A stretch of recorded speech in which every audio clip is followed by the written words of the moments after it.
Тапқыр қоян. Бірде орманда аңдардың патшасы арыстан бәйге жариялапты. Ол бір қазан суды қайнаттырып қойып, осы суды кім ішіп қойса, көп сыйлық беремін деген шарт қойыпты. Көп сый-сияпаттан дәмеленіп, бақтарын сынап көргісі келген аңдар бірінен соң бір келеді.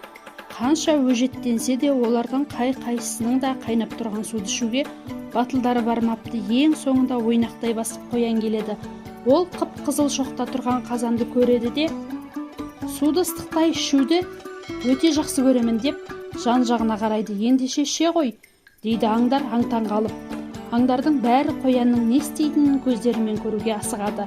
Қоян ұзыннан ұзақ қаз-қатар тізіліп тұрған аңдарды жағалай жүріп, мінекей достарым, мынау ыстық су, көздеріңмен көріңдер, сенбестік танытып жүрмеңдер деп бас-басына көрсетіп шығады.